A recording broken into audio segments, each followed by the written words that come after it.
Welcome back to another unbelievable edition of Maxin TV. I have an esteemed guest, Bruce Jordan of Hotel Management Do's and Don'ts. Bruce, thank you so much for joining the show. Thanks for having me. Absolutely. So this all kind of came to play, and you're in one of my other episodes before, Hotel Disruptors. And once I saw who you were, I just needed to have you on my. You needed to grant me presence of your just unbelievably talented personality. You're just a chiller. So I had to have you on the show. Thank you. Thank you so much. Absolutely. So you are what we call a hotel revenue management wizard. You essentially bring in more money for hotels. You're a content creator. You're a hospitality consultant. You're essentially a brilliant mastermind, all things hospitality. I think I was reading a little bit on your LinkedIn profile that you are not good for employees who essentially don't want to work hard because your whole essence essentially is to cut all the crap, stick with what's working, double down on it, increase revenue, increase satisfaction, correct? That is correct. It's really difficult nowadays, especially in the location that I am in, to find the people that their name means something to them. That's what's most important to me. Like when the guest walks inside of a room, and they want to know the housekeeper that cleaned it because they're trying to find them to give them the tip directly. That's the type of housekeeper that I want working for my hotel. Their name means something. What they do impress the guest so much that the guest is looking for them to give them money in their hand. So what usually, if I don't get those type of housekeepers, I try to weed them out and get them out of the equations. But a lot of times, like the hotels that we have that we're dealing with, nowadays they're just so stuck in their old ways, and they can't get themselves out of the way. I mean, you have front desk managers that are coming general managers, don't know anything about the position, and they're not giving any training. And then the next thing you know, the hotel is failing, and they bring someone like me in to turn around the hotel, see what's going on, analyze the market, and then take it from there, and get those numbers back up. A lot of times it comes just to simple operational procedures, but most of the time it's just that most general managers, not all of them, but I'll probably say about 50% of them, they don't know their revenue sources. So what tends to happen is it's like looking yourself in the mirror every day. A guest sees a hotel digitally online before they even walk inside of the room. So if you're not looking at yourself, your digital presence online continuously, daily, weekly, monthly, you're getting lost in the sauce. Your numbers are dipping and you don't know why. And most general managers are just not trained to do that. They don't have the digital know-how when it comes to hotel management and increasing revenues. And then the other side is, nobody wants to sell. Everything is sales. Everything is sales, and nobody wants to sell. So those are the two key things that I specialize in. That when I go in and I turn around a property, or I boost the numbers and I get things moving and going. It's either going to be operations or it's going to be digital presence that are two of the key main factors. Yeah, it's amazing because when I was looking more into you, doing more research before this interview, you took essentially a hotel from a 2.5 average Google rating within a month to like a 3.7 Google rating, and you increased the revenue by $100,000 per month within a very short amount of time. You even saved a hotel from literally going into bankruptcy, which is freaking ridiculous. Like, it's incredible what you're able to do. How have you been able to do that? Well, again, one is digital presence. I mean, a lot of hotels. That hotel was actually it was like a crack hotel, like it was a drug hotel, and I was able to take that hotel, get rid of all the crackheads. Don't want to offend any crackheads, but I A lot of was able crackheads watch my channel. What can I say? I was able to get rid of all the crackheads and the drug users, get rid of them, and then I was just able to start turning the property around. I started off with operations, and then my main focus was on reviews. Like it was a 400 room hotel, it was a 400 Yeah. room property, and just to go from that to there, I literally had to, in the beginning, I literally had to inspect each and every single room myself before I was satisfied but the quality that I was getting. Wow. And then after that, it was just digital. I had created this texting software, and what Correct. the texting software does, it screened the reviews before a guest leaves a review. It's like literally talking to someone on your like a usual text message, like if you feel like you're talking to a friend. So the guest is telling me what's going on, and I'm figuring out what's going on before they even able to leave a review. So that's how I went from like maybe 10 reviews a month or 20 reviews a month to like, 60, 70, 80 reviews a month. And that's how I was able to get the review score up on that property. Now, revenue wise, the revenue management was just absolutely terrible. You have these guys, I guess they think they see the hotel business. They're like, oh, this is going to be easy. I had mastered so many different businesses. The hotel business is going to be nothing. And they invest in hotels. They buy a hotel, and they find out very quickly, like this is not a gym. This is not a restaurant. This business is very different. It will bring the weak to their knees and the strong to their glory. And a lot of For owners has sure. been brought to their knees. For sure. Yeah. So and then they have to call me, and that's what happened with that property. The bank was saying, hey, I need these numbers like this or we can't move forward. They didn't have the numbers. I came in there, I started implementing the sales process. I started changing operations.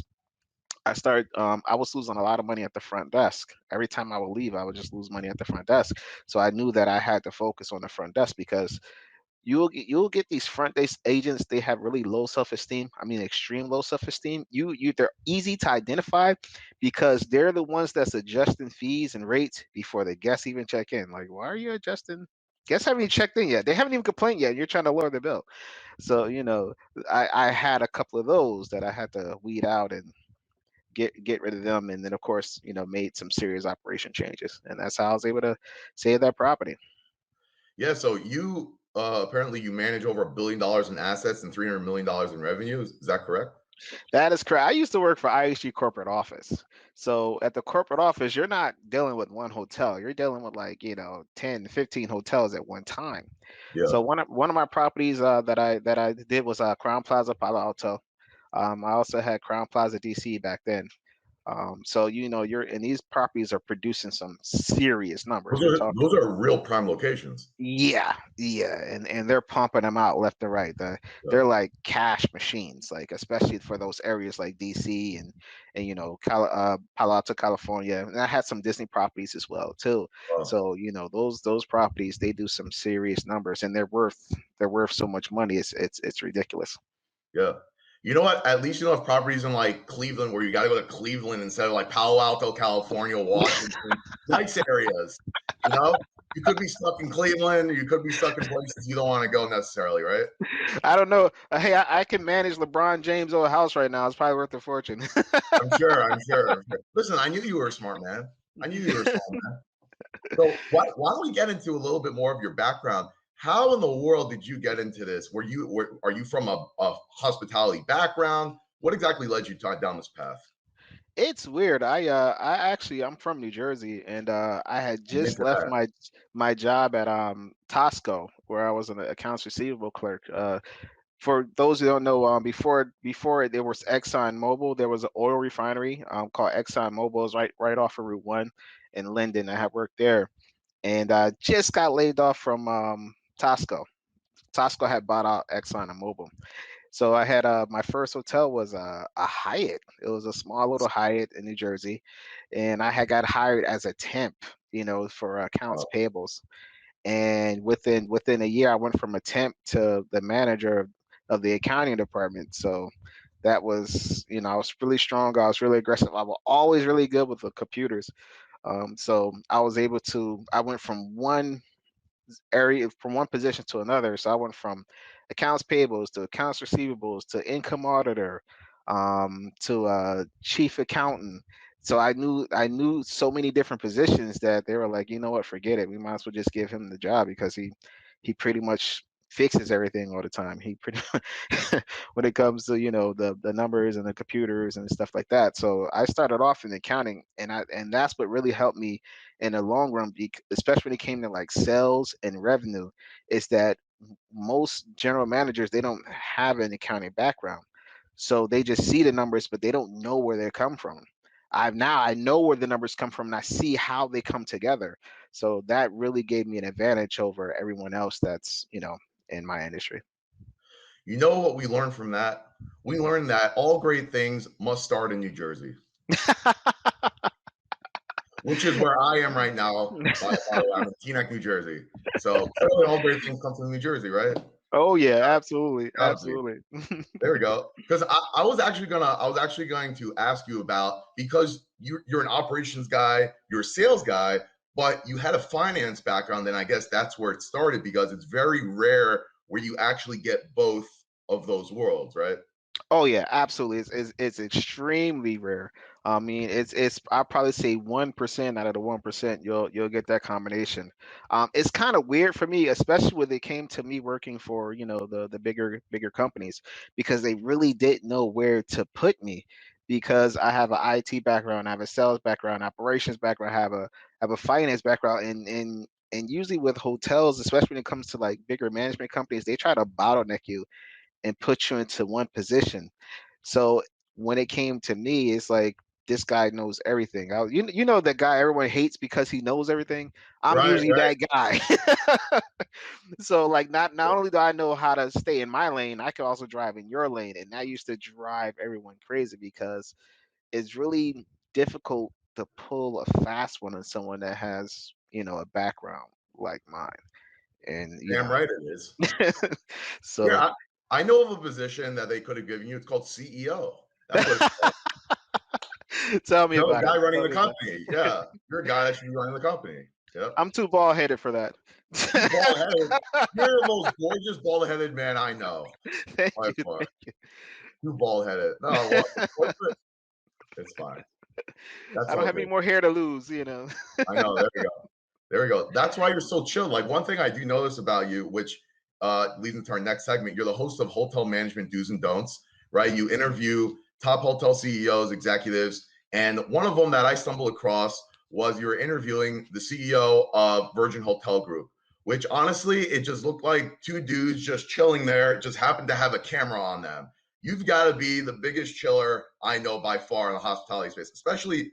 I don't know how you go to sleep, and I mean, you manage over $1 billion in assets, right? And you, you just seem like everything's dandy. It's you amazing. know, one thing that me and Raul really connected with is that we both had the same personality. Is that business is business, but business doesn't have to be serious all the time. Who you are is gonna show in the results. People lie, results don't lie.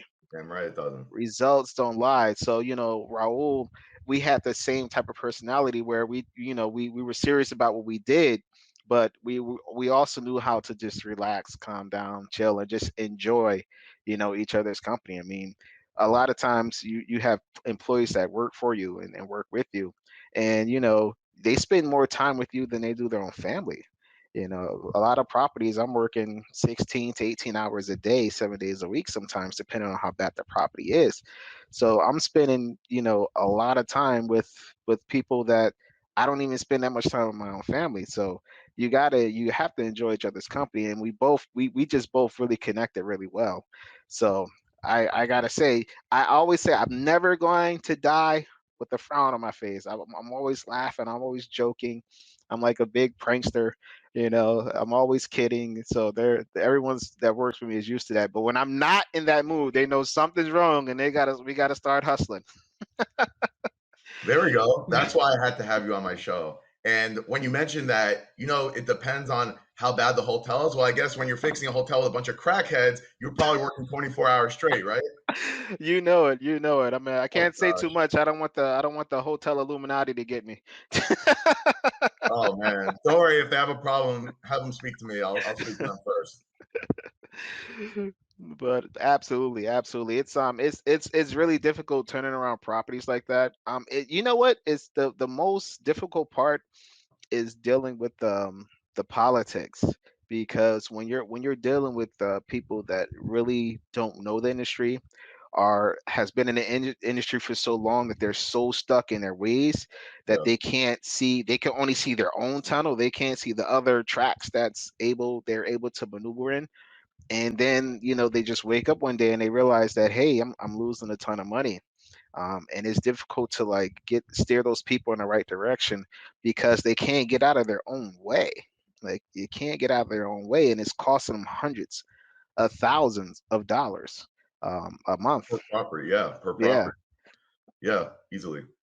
And so, it's amazing. You're not the first person who said. A lot of people that I've interviewed, especially obviously in hospitality, they said the exact same thing, that they're essentially 40 years behind on where they should be as far as technol. I can't speak. Apparently, did I mention I have an MBA? I can't talk. Technologically, I believe they call it an MBA because we can't actually spell Master of Business Administration, so they condensed it down to the MBA.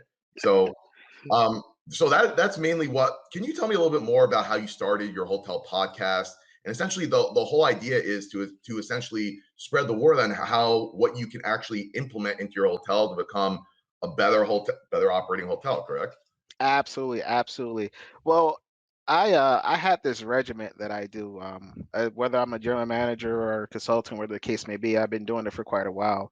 I go around to different hotels. I assess the competition.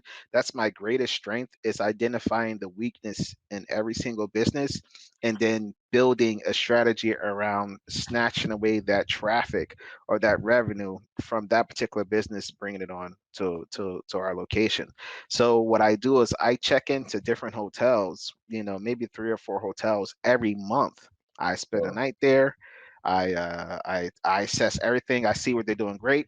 I see what they're not doing great. I see what their weaknesses are, so I can capitalize. If it's something that's bad, I capitalize. When it's something that's good, I try to implement it to what I'm doing, where I'm at. So this one time, I was with my girlfriend, and my girlfriend, she was like, "We should like record you. We should really shoot this whole thing."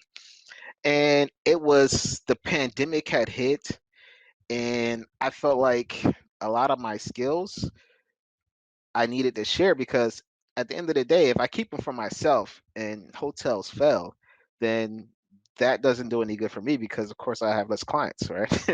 So I rather, I say, you know what, let me just share my skills, share my knowledge. And this way, if I can just keep, a handful of hotels that are serious, if I can just keep a handful of hotels open that are serious, then you know what? Then at least I can say I did something. I don't speak out against homeless, because I haven't built a homeless shelter. I haven't did anything to major to help the homeless. So I don't have a place to say anything about the homeless. I can't complain. So if the hotel industry goes down and I do nothing, then I can't complain. So now I can complain because I'm actually doing something. But yeah, that's how I got started. Me and my girlfriend, we shot the first hotel. Everybody loved it. Actually, I was surprised that a lot of guests loved it as well, because they're researching hotels on YouTube, because they've been fooled by pictures so many times.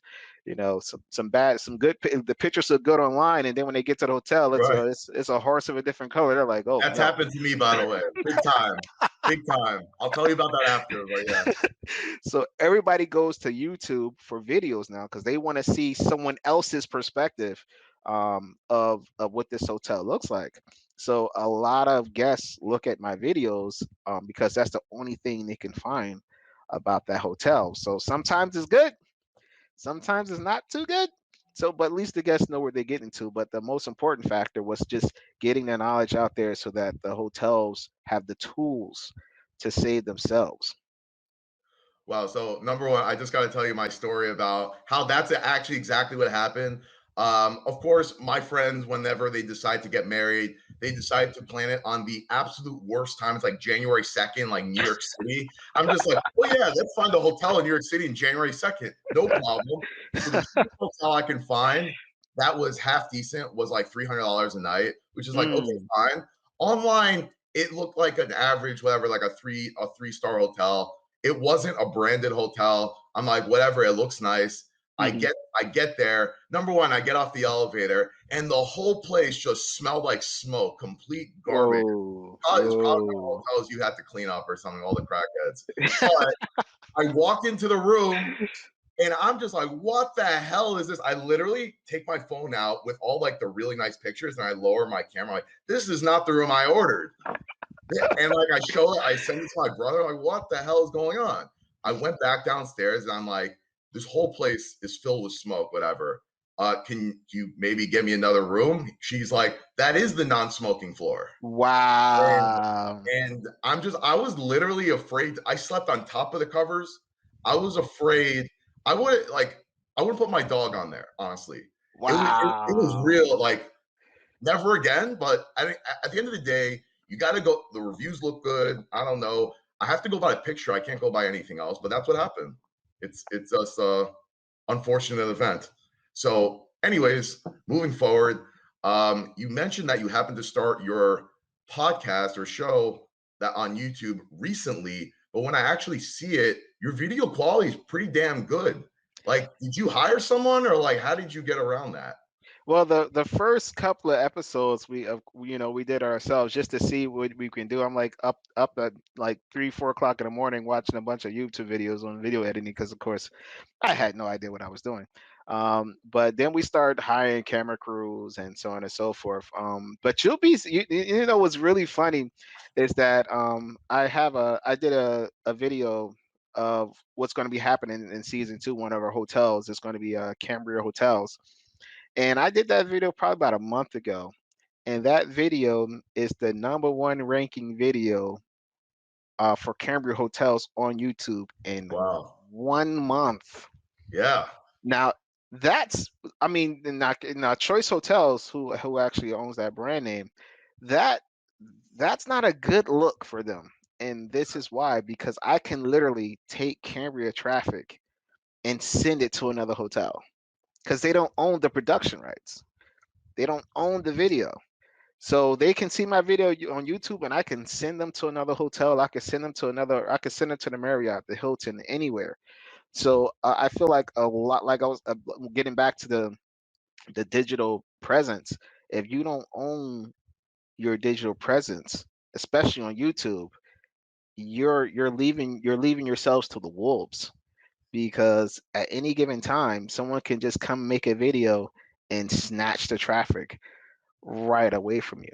So I'm actually going to be doing an online course on that called YouTube for Hotels. The website will be up this weekend, YouTubeforHotels.com. Teaching hotels how to capture the YouTube presence, what to do, how to take traffic from other hotels, how to work with influencers, someone like you as of course as well, as an influencer, just so they can capitalize on not getting lost in the sauce when it comes to traffic. Somebody goes to YouTube right now, hotels in Teaneck, whoever's number 1 is 9 times out of 10 is going to be choose. Or if they go to if they try to find a hotel on YouTube for a hotel in Teaneck, like let's say it's a Marriott in Teaneck, they try to find that hotel on YouTube. The hotel that's on YouTube, 9 times out of 10 is going to steal the reservation from them because they have no video, they have nothing to the base their stay on. So it gets a little crazy. It gets a little crazy. That's unbelievable. I was calling you the man before, but now you are like double that. So what do I what tops the man? Like what else can you say? You're freaking rocking a house here. It's ridiculous. This is awesome. Oh yeah, oh yeah. It's just little tips and tricks that they don't know. Like it's like as far as like how to tag their channel, how to tag their videos, what content to shoot, what guests want to see, how to rank their videos Yeah. on Google. Like if you type in hotel management do's and don'ts, I come up. I come up on you on Google, and The it world brings. wants to see more Bruce Jordan. What can I say? It's just honest fact. Absolutely. It's just honest fact. Absolutely. So it's yeah, if it's just like I said, it's just blessing them with all the tools that they need to succeed, and then watch the revenues pour in. As the saying says that if you do what they taught you in school, you'll make a living. But if you do what you taught yourself, you'll make a fortune. Looks like you're making a fortune. So you're on that side of the coin. So good for you. I'm definitely trying to maintain that. Good for you. As I like to say, when you make Forbes, just don't forget your friends. That's all. Don't No forget. problem at all. There we go. There we go. So you could there's an app, or I don't know if it's an app or it's a software called TXT, which is text guest. Hmm. I assume you're the one who's actually implemented that or made it from scratch? Correct, correct. The hotel that I was at was having serious problems with reviews, and the one of the main problems is that everyone uses this TripAdvisor card. They give the guest a TripAdvisor card at checkout and say, "Hey, please leave us a review," and they don't even know if the guest had a great stay or not. So they would get a review, and they wouldn't be as favorable as they like it to be. So I had to devise a way to at least see what's going on with the guests before they leave the review. And one of the best ways I found was through text messaging because nobody opens emails anymore. I still got 100 emails that I haven't opened now. So Thank God at least mine was one of them. You actually answered. my personal account, my business account, that's a different Uh, story. But so I said, you know what, we're just gonna send the text messages and see what happens. But I was looking at my competitors and they were charging like $5 a month a room. And I'm like, there's no way I have the mind you, the hotel I'm at is 400 rooms. I'm like, there's no way I have the budget for something like that. I don't have another 30 grand a year, for text messaging. So what I did was I just developed my own software. This is like my third application. I got like 10 websites and some other application that I had developed in the past. So I said I'm just gonna go ahead and develop this, and we'll see if it works. And if it works, we'll rock with it. And I developed the software and they were just pouring in. I was getting, instead of getting like, 20, 30 reviews a month, I was getting 20, 30 reviews a week, 5 star. And now when they replied that they had a bad stay, I'm on the phone. I'm on the phone right away saying, hey, what's going on? What happened? And trying to satisfy the guests before they leave the review. And that helped me out tremendously when it came to the image of the property. That's unbelievable. And so, not that I know much about tech, but I know people who do know a lot about tech, like my twin brother. He's a data analyst for a large conglomerate of nursing homes. Literally, if like him and his team of 9 people just decide to get up and like just walk out, like people are probably going to die. So it's unbelievable. And so I know that implementing something like this is not as easily said. It's not as easily done. I don't know what the saying is. Forget it. But it's not super easy to actually implement. Are you the one who actually did all the software stuff, or you hired someone? How long did it take? Was it expensive to do? It was very time consuming. It took about 4 to 5 months. I'm not a coder, but I do UX and UI design. So I use Adobe XD, and I was up all night like doing a layout and the frames and trying to figure out the flow of the app, and you know just doing the demo so that when I do give it to the developers, it's nice, easy, and simple for them to go ahead and bring it to life. A lot of software applications, the biggest mistake I ever made was hiring a developer to do the design. I Yeah. Oh yeah. Oh yeah. I I I know lost, exactly what you mean. yeah, I lost like not on this application, but on one of my applications, I lost like $100,000 just trying Wow. to Wow. being an idiot, hire a developer to do the design. Because if you don't have everything right in the design phase, there's no way you're gonna have just too much scope creep and a Yep. developer because you don't know how the application actually works. It's in your mind, but what's in your mind may not play out properly in the actual use of the software and the user experience. So I made that mistake one time and one time only, and then after that I've always just did the UX design and the UI design myself. Yeah, that's one thing my brother did tell me. He's like, developers are not designers. What's simple to them is not simple to the average person. However, I do have to give you an applause because when I did look at your system, it is quite simple, like very simple. So you did a fantastic job. Yes, unfortunately, you probably lost 100,000, but consider it a down payment on your education for it. But Oh, it's oh but yeah, you did a good job. You did a good job. with no student loan debt. It's even longer. That is correct. See, I was just watching this docu-series about the whole college scandal and everything about how, parents would pay $1 million to get their kid just to get accepted into like colleges. Hmm. And when I think that's complete, I mean, just give you $1 million and you'll come back with $3 million. I'd rather do something like that. So I don't know. Absolutely. Because Yeah, they get these jobs. Let's say you get accepted in school. Let's say you get a job of 150 $200,000 a year. All right, half of that's going to taxes, right off the bat. And then on top of that, you have to worry about retirement and expenses. The more money you make, the more expenses you have. So you're really only making, maybe 30 to $40,000 a year off of a $200,000 salary because all the expenses, vacations, housing, taxes, property taxes, and so on and so forth, sales tax. So it's like if you would have just took that $1 million and say and invested it for them or started a business or $1 million, you probably could have started a couple of businesses, sure. and just enroll the dice. I think you probably would have been a lot better versus spending $1 million just to get someone accepted into a college. I think it's the dumbest thing ever. And so, yeah, I definitely take the money and just invest in myself. Well, why go to college? And so, one thing I have always said, I never let school interfere with my education. Yeah, I've learned a lot more from online courses than I ever have in college. Like I know people that went through Ivy League schools and they didn't teach the things that you need to know, especially when it came to finance. I actually dropped out of school because I at the time I was the chief accountant going to school for accounting, and I said, this is a scam because everyone else in there, they're not in the accounting department. I'm working in the accounting department, so I know what they're teaching is garbage. Is straight garbage. So I was like, yeah, I'm done. I'm not continuing with this. They're not getting any more of my money. Absolutely. Damn right. Good for you, by the way. You are a true entrepreneur. What can I say? You Thank take you. the initiative. You take the initiative. And so, how long have you been doing what you're doing so far? I've been doing what I've been doing since 2000. Yeah, Wow. yeah. I've been a manager since I was 18, and I've been a hotel manager since I was 20 years old. Wow. That's incredible. Yeah. And so, by the way, you mentioned you had other sites besides the text guest. What were those other sites? I have one site. It's called We Tip Hotels. One of the major problems that I had with my industry is that we don't give the housekeepers the financial support that they need.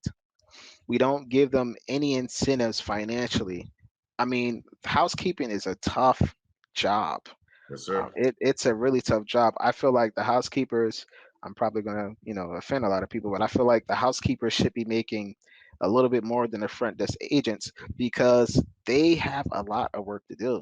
And there's no incentive. You get a 30-minute break and then it's back to work. So what I did was I was at a hotel. I didn't have any cash on me, and I couldn't leave the housekeeper the tip that I wanted to leave them. So I said, before there was nothing I could do about it when I first started off in this business. But now that with my IT background, I said, okay, I'm changing this right now. So I grinded it out for about 2 weeks, and I built the product. I built the website called We Tip Hotels. What We Tip Hotels allows you to do is it allows you to leave the housekeeper a tip with the credit card. So if you want to give your housekeeper a raise or bellman or whatever other employees, all you have to do is turn them into a tip employees and allow the guests to leave a tip for them with their credit card. That's been like the a huge problem with the hotel industry. Housekeepers losing tips because nobody carries cash anymore. And honestly, the housekeeper getting tipped is how they really make their money because, I know housekeepers that make $8, $9 an hour at Easy. some Yeah, properties. sure. So if they're able to make 15, or $20 an hour just in, with the tips included with the hourly wage, they won't have as much turnover. Most of them leave their jobs because they find better paying jobs. Like, what am I gonna do? Why am I gonna stay here and bust my butt, for $9, $10 an hour when I can go work at Target, for $15? I could go work at Disney for $15. So this allows you to give the housekeeper the financial support they need, and you don't have to pay any payroll taxes on it. So it's a win-win. Yeah. Most people actually don't know this, but I've done those jobs before. I've actually worked for 1 month in the summer. I've actually cleaned a hotel bathroom. I've cleaned the hotel bathroom. I've actually vacuumed an entire hotel, blew up my back the first day. I know how Oh, difficult it really is. And I've seen I would say, just the mismanagement that goes on. For example, you had one woman and one guy. The guy was in charge of cleaning the men's bathroom. The woman was in charge of cleaning the women's bathroom. The hmm. woman did a fantastic job. Fantastic job. No questions about it. Going to the men's bathroom, there's garbage all over the floor. It's like literally, there's like literally like Animal House in there. Guy doesn't do a thing, right? They both were making $10 an hour or whatever it is. That woman is probably going to walk to go get a higher paying job, and that guy's probably going to get fired. So it helps nobody, essentially. It sounds like a pretty good Absolutely. implementation on your end. Thank you, thank you. When we first started, I'm like, the hardest part is going to be when I was first developing this thing. I'm like, the hardest part is going to be getting the hotel to implement it, because the way the hotel owner sees it is what's in it for me. Majority, not all of them, but a majority of management companies and hotel owners, they want to know what's in it for them. It's nothing in it for them. They'll let their housekeepers starve. You know, you're talking about, single moms with kids, just trying to make a living. They don't care. Like, pay them more money. I pay them more money. Doesn't cost me anything. Nah, it's nothing in it for me, so we're not gonna do it. That's the biggest challenge. Right. Uh, And so that is wetiphotels.com, correct? yeah, we tiphotels.com. Hotels.com. So I assume that if you're a hotel, you can just go to the website, follow prompts, so you can sign up and go through like that. Absolutely. What we do is we there's no the hotel doesn't pay anything. Like, they don't even pay the credit card processing fees. They don't pay anything. Only thing we do is we send the money, we collect the money, we send it to the hotel, and we divide it up by the number of hours the housekeeper worked or the number of rooms the housekeeper cleaned, and that's how they get paid. So they get a check on top of a check. So it's essentially free. Yeah, it's 100% free for the property. Pretty damn awesome. Pretty damn sweet. That's awesome. So again, that's going to be wetiphotels.com. I'll leave a link below as well. Just before we end off, was there anything you'd like to say about maybe your industry and maybe a little bit of words of wisdom to entrepreneurs out there who maybe haven't started yet? They're a little bit afraid maybe to cross that line. Yes, it's entrepreneurship is very difficult. There's no 9 to 5. I know entrepreneurs that work 180 hours a week sometimes, and they literally don't see a penny for it until a year later. So when you're first starting, focus on building your brand. If no one knows you, they don't want to do business with you because no one knows you. So focus on building your brand, focus on building your name. The second thing is be ready to buckle down and get it done. With entrepreneurs, especially in the beginning, they have a little too much freedom. They don't have. Sometimes you really do need someone to kick you in the ass, and if they don't, since they feel like they don't have a boss over them, they don't have anyone to kick them in the ass. So you need one negative person in your life, at least one negative person that you can tell something to, and they're going to point out to you, say, "Man, I told you you couldn't do it." So you have to have accountability. You have to have someone hold you accountable. So if that someone is an employee that wants you to go back to work or whatever the case may be, but have that one person. Of course, this season we're on season 2 of hotel management do's and don'ts. When we first started the show, we did not know it was going to be this big. Like, we didn't know that our videos were going to be the number one videos for a property that we did not own and did not manage because it was just a review show.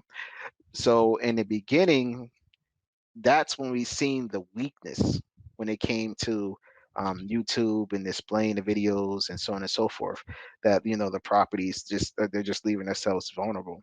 So make sure you have a good social presence when you're first starting your business. Because you have to be known for something, and don't just try to shove your products down people's throats.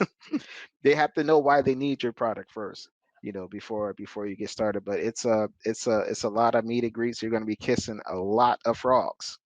You're going to be kissing a lot of frogs, and then eventually things will just take off for you, just like that. Like, in the beginning, I had no idea what I was doing when it came to videography. It was just something that was a hobby.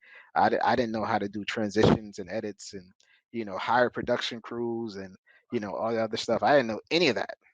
So learn as you go along. There we go. And I did see you were giving out an award to a hospitality company about who's the best hospitality company or something like that. I saw on your show. Oh yeah, so for hotel management do's and don'ts, after we evaluate the properties, the winner gets the award for the season winner. So season one, Ambridge Hospitality, they won the award for season one. They had the best COVID standards that we seen so far, and that was a Country Inn and Suites Orlando Airport.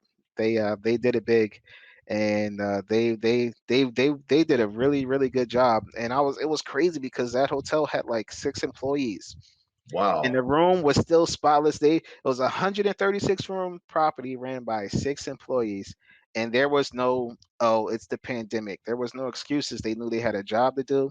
The general manager was doing laundry, cleaning rooms, working the front desk, or revenue management.